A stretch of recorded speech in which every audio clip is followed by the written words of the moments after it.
Brilliance Audio presents He Said Always by Ruth Cardello, performed by C.J. Bloom and Jeremy York.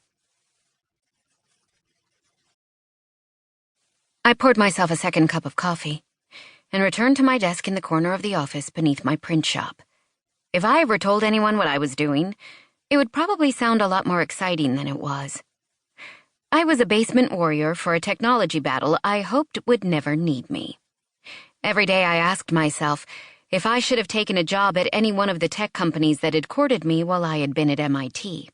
If I had, I might have already made the money needed to help the people I loved. My parents would say I'd been born stubborn, and that I tended to take the harder road. That wasn't how I saw myself. The easy road was easy for a reason. It was well-traveled, and being on it made little to no difference in the world. I wanted to help the people I loved, but I also needed to do something about a global storm looming on the horizon.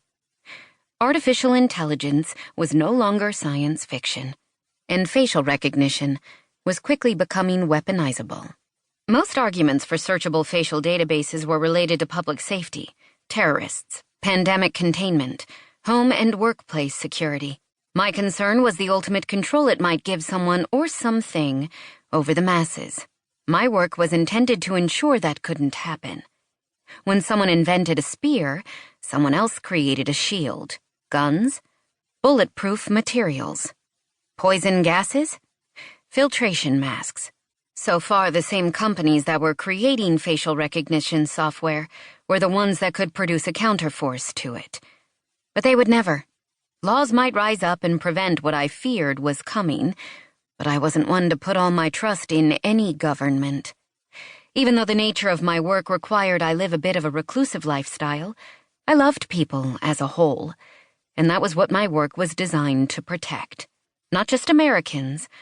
All humanity would be affected if technology took a jump beyond what we were prepared to control. Already AIs could farm social media sources and compile an insane amount of information about a person. The technology was available to get a near-instant profile of a person with nothing more than a phone app.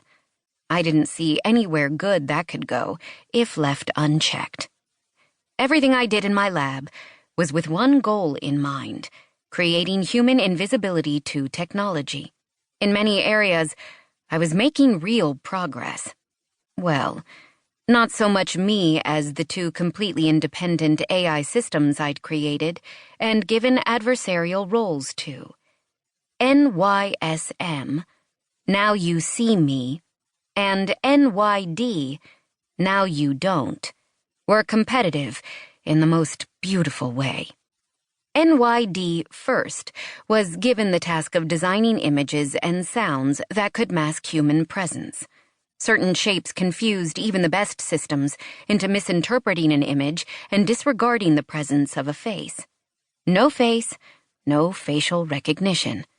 Certain sounds could mask the human voice. Yes, both were still detectable to the human eye and ear, but that in itself severely limited the use of surveillance video as a tracking device. The second AI system, NYSM, was more or less a test drive for whatever my first came up with. Keeping them on par with what governments and large companies were using did require a certain amount of hacking, but I felt no guilt about it. Watching the watchers didn't hit my immorality radar. The problem with fooling an AI was that they were constantly learning and evolving. My research required testing and recording the amount of time any technique remained effective with NYSM and then pushing NYD to create a new image once one became ineffective. If my work was ever discovered, it could easily be nullified. Uploading NYD's database of masking images and sounds to surveillance AIs would remove the learning curve, making human presence instantly detectable again.